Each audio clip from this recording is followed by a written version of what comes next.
ugu waaweyn barnaamijkeena habeenimo waxa kamida Iran ayaa mar kale beenisay in iyaga iyo Mareykanka ay ku kulmayaan magaalada Doha ee dalka Qatar si loo sii wada hadalada kadib markii madaxweyne Trump maanta uu sheegay in iyaga Iran ay ku kulmi doonaan Doha isla markaana dalabkaasi uu ka yimid dhinaca Iran waxaan ku hayaa warbixin macluumaad la yaab leh oo ku aadan hadalkii Trump oo ay Iran si cad mar kale u beenisay qodobada sidoo kale aanu barnaamijka idinku heynayana waxa kamid ah caawa boqolaal reer Malawi ayaa hor seexanaya safaaradda dalka Malawi uu ku leeyahay South Africa kadib dadka reer Malawi markii ay sheegeen inay dareemayaan xaalad amaan darro sidoo kale qaar kamid ah dalalka Afrika ayaa dadkooda isu soo dhaway safaaradaha ay ku leeyihiin dalka South Africa iyadoo bari ay tahay maalinta loo qabtay dadka soo galootiga inay iskaga baxaan ugu dambeyn South Africa muuqaalay warbixin arinta ku saabsan ayaan u eegi doonaa qodobada sidoo kale aanu barnaamijka uga hadli doonaa waxa ayana kamid ah xogayihii hore arrimaha dibadda dalka Mareykanka John Kerry ayaa xog iyo macluumaad muhiim ah banaanka soo dhigay oo ku saabsan sida Mareykanka uu ku galay dagaalka Iran uu ku qaaday oo maanta la sheegay Mareykanka qasaaro weyn inuu ka soo gaaray waxaan ku hayaa xogtan uu banaanka keenay xogayihii hore arrimaha dibadda dalka Mareykanka John Kerry ugu dambeyn sirdoonka Israel waxa ay leeyihiin waxaan xog muhiim ah la wadaagnay militariga Israel oo ku saabsan in Hamas ay mar kale dib u soo xoogaysanayso isla markaana ay qorsheynayso weerar ballaaran oo ay ku beegsatay ciidamada Israel ee ku sugan gudaha Gaza qodobada iyo kuwa kale ayaan mar kale magacaygu waa Mustafa Ali halkan waa Kow Somali Media Iran ayaa mar kale beenisay hadalka Donald Trump in barito Iran iyo Mareykanka ku kulmi doonaan Trump waxa uu sheegay Steve Witkoff iyo Jared Kushner inay u safri doonaan magaalada Doha ee dalka Qatar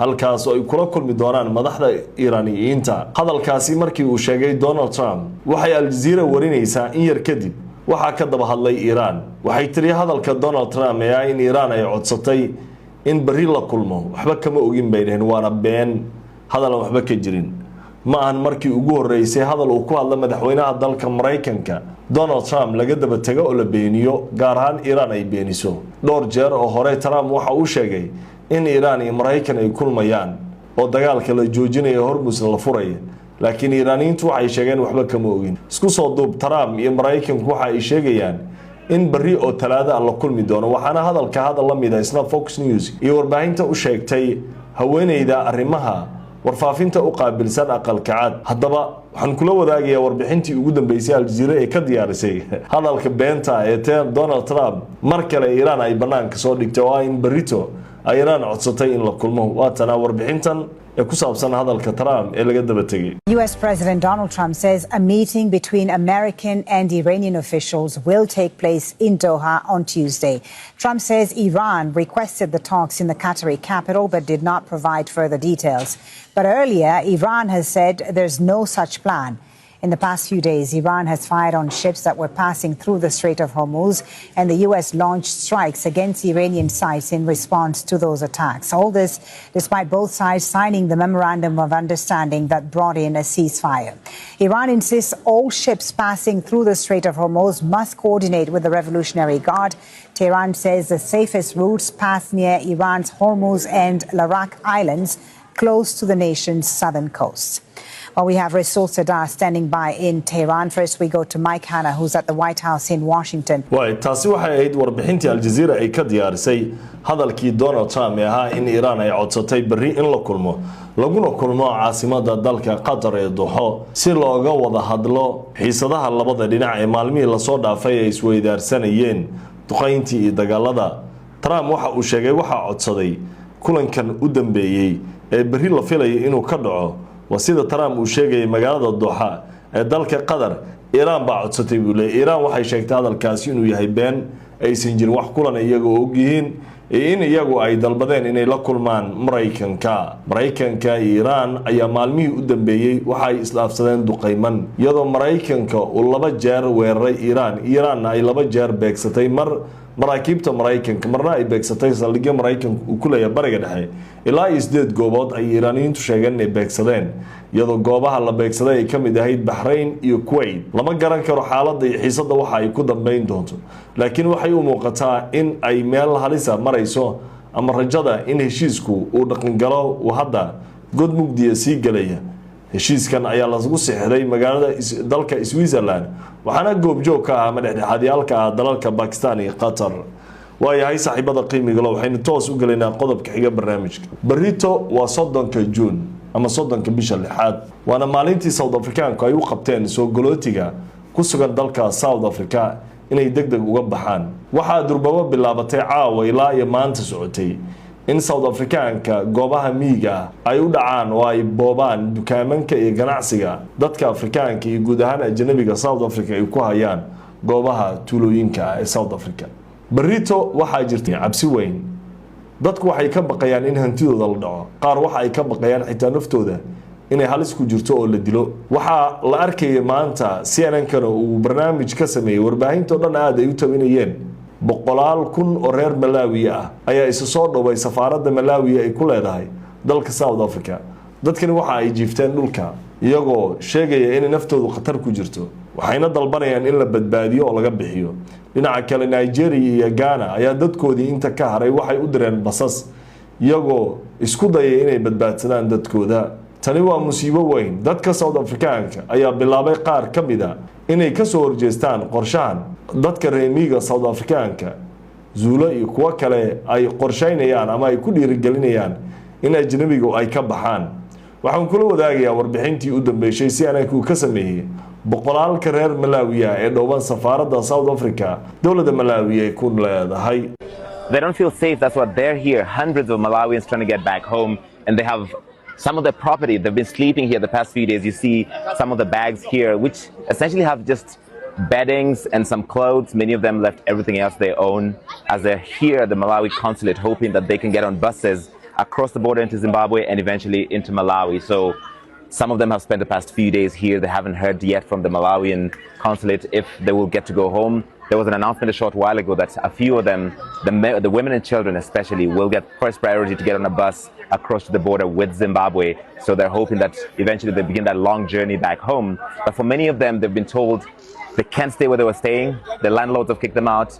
Their employers have told them that they have to leave because they risk a fine if they're employing undocumented migrants. And many of them here came because South Africa is an economic magnet, the strongest economy in the region. And so for small economies in Southern Africa, this is the only place to find work. meeshaan barito musiibo weyn baa taagan dadka reer Malawi waxay soo hordhibteen safaaradda hortooda dawladda Malawi durba waxay bilowday qaar kamid ah dadkeeda in ay basas uga saarto xuduudda Malawi iyo South Africa ay leeyihiin ama aan iraahday waa safar dheer xuduudda South Africa in la geeyo ana xitaa xuduud toos ma lahan dadka hadda basa lagu qaadaya waxa la geenayaa xuduudda South Africa kadib safar dheer bay galayaan bulay wariyaha CNN-ka si ay uga badbaadaan khatarta ay wajahayaan tani waa halis weyn oo dadka South Africaanka ay u geysanayaan dadka soo galootiga arinta qaybta ugu daran oo ay warbixintu tilmaamaysa ayaa waxa ay tahay dadkii guryaha iska lahaa South Africa landlordyadii ayaa waxay burinayaan dadkii ajnabiga Afrikaanka guryaha ay ka kireysteen waxay leeyihiin guryaheena nooga baxa shaqooyinkii waa laga soo eriyaa dadkii shirkadihii ayaa eriyay waxay leeyihiin haddii lagu kinarko shirkadaheena iyo guryaheena intaba khatar bay ku jiraan dadka shaqo ma haystaan meelay ku hoydaan ma haystaan dayac weyn ay dadka Afrikaanka ee maanta ku sugan South Africa ay dareemayaan Soomaalida waxa ay kamid dadka sida weyn loo beegsanayo waxa baraha bulshada labadii maalin ee soo dhaafay si weyn u qabsaday gabdho Soomaaliyeed oo lagu foodaynayo dariiqa magaalooyinka South Africa sida Johannesburg oo kale waxa la isweydiinay haddii sida Johannesburg ay tahay bal ka waran dadka tuulooyinka ku nool iyo goobaha fogfog ee reemigu ay joogaan waa khatar weyn ummadda Soomaaliyeed waxa uu rajaynayaa barito iyo maalmaha kale u harayba inuu Ilaahay ku badbaadiyo dalka South Africa iyo meel walba ay ku sugan yihiin waayahay qodobka xiga barnaamijka ayanu toos u galeynaa xogayihii hore arrimaha dibadda Mareykanka John Kerry ayaa maanta waxa uu soo bandhigay xog muhiim ah mar uu waraysi siinayay BBC-da barnaamij looga hadla arrimaha amniga security-ga John Kerry waxa uu sheegay qaabka dagaal hadda Iran ay u dagaalamayso inuu yahay mid ay aad ula socdeen iiraanna ay aada u garanayso. waxa uu sheegay John Kerry in dhowr jeer ay ka digeen in qatartan oo kale ay dhici karayso laakiin la iska indhatiray. waxa uu sheegay madaxweynaha Mareykanka Trump inuu qalad weyn galay. waxaa loo ogolaaday buu qolka xaaladaha degdega Netanyahu ra'iisul wasaaraha Israa'iil ka hor intaan la qaadin dagaalka Iiraan. Netanyahu situation room qolka xaaladaha degdega ayuu fariistay. markaas wuxuu hagayaa buu dhahay madaxweynihii Mareykanka ila taliyaashiisii. Netanyahu ayaa sharxay waxa dhici karo haddii dagaalka la qaado Iiraan la weeraro. tii ayaana lagu duulay. Trump waxa uu yiri buu yiri that sound is great and good. wa ila wanaagsan tahay waxa uu sharxaya Netanyahu. Netanyahu Trump wuxuu u sharxay haddii weerarka la galo oo madaxda Iiraan la dilo Iiraaniyiintu inay jabi doonaan oo ay guuldarro la kulmi doonaan.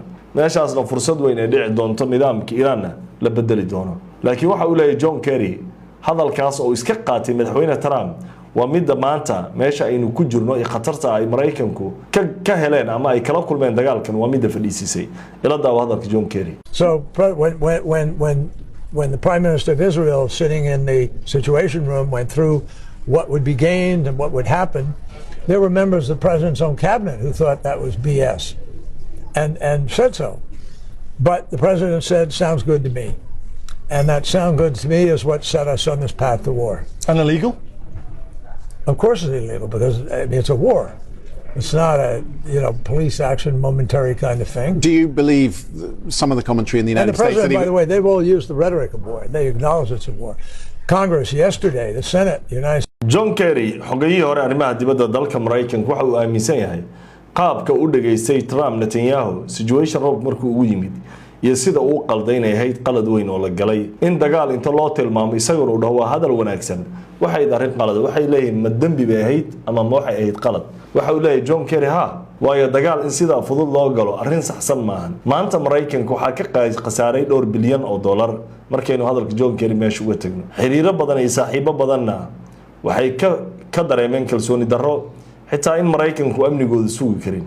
waxaana dalalka ugu horeeyay dalalka qaliijka oo iyaga marka hore aaminsanaa in Mareykanka dhanka ammaanka wax weyn uga tari karo. hadda saldhigyada Mareykanka bariga dhexe dowladaha si Mareykanku waxa u muuqatay inay waxba ka faa'iideynin oo Mareykanku ay ku adkaatay inuu difaaco Israa'iil isagana saldhigyadiisa difaacdo. waayahay qodobka ugu dambeeya barnaamijkeena habeenimo caawa sirdoonka Israa'iil ayaa sheegay inay la wadaageen militariga Israa'iil xog muhiim ah. waxay si gaar ah u tilmaameen inay la wadaageen Iyal Zamir xog aad wax weyn ugu taraysa bay dhaheen. waxay ogaadeen sida uu qorayo wargeyska Times of Israel in Hamas ay dib isu qaban qaabinayso oo ay dib isu xoojinayso isdiyaarin weyn ay ku jirto. Times of Israel wuxuu qorayaa intaas oo kaliya maahan Hamas waxa ay wadaa qorsho ay ku diyaarinayso weerar ay ku qaado ciidamada Israa'iil ee ku sugan Gaza.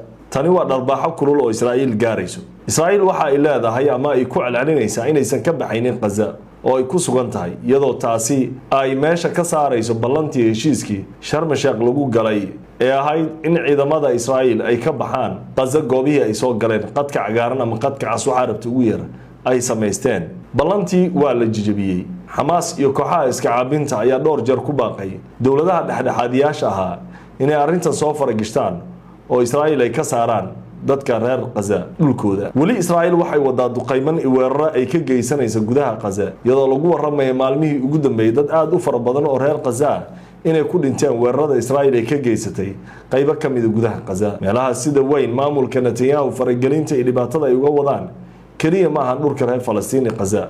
sidoo kale waxa Israa'iil faragelin iyo fawdo weyn lagu eedeeyay inay ka wado dhulka reer Lubnaan iyadoo burbur weyn ay ka geysatay Lubnaan koonfurteeda. Israa'iil ay diidan yihiin madaxdeeda sida wasiirkeeda gaashaandhigga iyo guud ahaan wasiirada xagjirka Israa'iil inaysan ka bixi doonin koonfurta Lubnaan. xiisada Lubnaan Israa'iil ayaa sii tarayso. Xisbullah ayaa digniintii u dambeysay bixisa waxa ayna sheegtay haddii aanan waxba laga qaban faragelinta ee xadgudubka Israa'iil ay ka wada Lubnaan inay Xisbullah weeraro ballaaran iyana ka fulin doonto waqooyiga Israa'iil. si kastaba ha noqotee ma ahan Lubnaan iyo Falastiin oo kaliya meelaha laga dareemayo culayska maamulka Netanyahu ay ka wadaan dhulka Carabta. maanta waxaa hadlay Ahmed al-Shara madaxweynaha Suuriya markii ugu horeysay waxa uu sheegay tan inta awoodii ay kala wareegeen Bashar al-Assad in Suuriya isku dayday in xaaladda bariga dhexe qaab nabadeed ay ku wajahdo wax dagaalna ay gelin.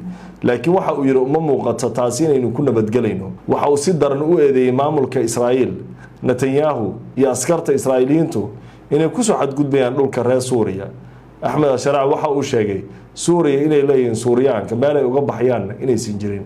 waxa uu sheegay inay aqbali doonin xadgudubyada ku socda dhulkooda. walaalaha qiimiga leh barnaamijkii habeenimo caawa aad kala socoteen Kow Somali Media guud ahaan waa inaga inta inta aynu kulmayno barnaamijka mid ka xigo nabadgelyada Ilaahay dushiina ha ahaato. Assalaamu calaykum wa rahmatullaahi wa barakaatuh.